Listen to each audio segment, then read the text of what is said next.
मित्रांनो, याच्या अगोदरच्या व्हिडिओमध्ये आत्ता सध्या सोशल मीडियावरती जो काही ट्रेंड सुरू आहे, या एआयच्या द्वारे आपण आपला फोटो त्या ठिकाणी जनरेट करून घेतो जेमिनी ॲपवरून किंवा त्या लिंकवरून.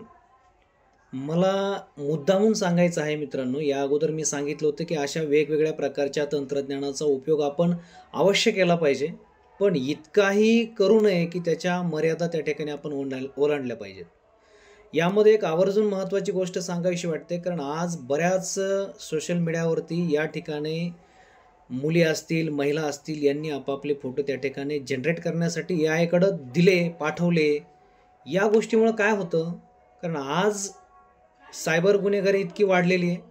कालच मी विश्वास नांगरे पाटलांचं सायबर गुन्हेगारीच्या बाबतीमध्ये थोडंसं स्पीच ऐकलं. त्यांनी स्पष्टपणे सांगितलं की कुठल्याही महिलेनं, कुठल्याही मुलीनं या एआयच्या सोशल मीडियाच्या ट्रेंडमध्ये न पडता, आपले फोटो कुठेही त्या ठिकाणी व्हायरल न करता, त्या ठिकाणी आपण काळजी घेतली पाहिजे. याचं कारण असं आहे की सायबर गुन्हेगारी जे असतात, अशा वेगवेगळ्या प्रकारच्या फोटोज, प्रतिमा हे हॅक करतात आणि त्याच्याद्वारे ब्लॅकमेलिंगचे प्रकार जास्त घडण्याची शक्यता असते. म्हणून आपण कृपया सगळ्या मित्रांना मी आवाहन करतो, कारण याच्या अगोदर मी व्हिडिओ बनवला होता की प्रत्येकानं याच्यामध्ये आपण या तंत्रज्ञानाचा उपयोग केला पाहिजे असं मी सांगितलं होतं. पण त्या गोष्टीबद्दल मी त्या ठिकाणी दिलगिरी व्यक्त करतो की अशा कुठल्याही ट्रेंडमध्ये आपण आपल्या वैयक्तिक कुटुंबामधले, वैयक्तिक व्यक्तींचे, महिलांचे कुठलेही फोटो अपलोड न करता आपण या ट्रेंडमध्ये थोडंसं काळजीपूर्वक त्याची आपण गांभीर्यता लक्षात घेतली पाहिजे. हा एक महत्त्वाचा मुद्दा तुम्हाला या निमित्तानं मला सांगायचा होता.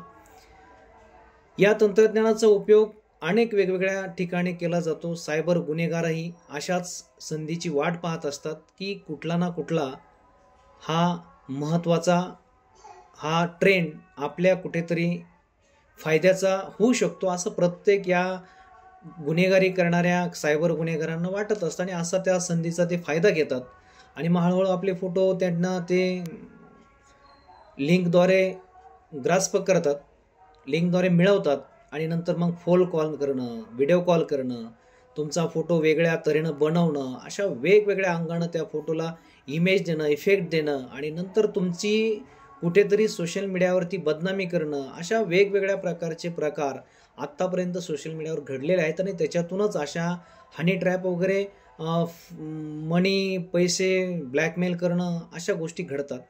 कृपया आपण आपल्या वैयक्तिक घरातले कुठल्याही स्त्रीचे, महिलेचे, मुलीचे फोटो त्या एआयद्वारे आपण जनरेट करण्यासाठी देऊ नयेत किंवा तशा पद्धतीच्या ट्रेंडमध्ये असे फोटो आपण एंटर करू नयेत किंवा त्या फोटोंचा वापर करू नये, कारण उद्या सायबर गुन्हेगारीच्या या जाळ्यामध्ये आपण ओढावले जाऊ शकतो. याची मात्र काळजी घेणं गरजेचं आहे. धन्यवाद.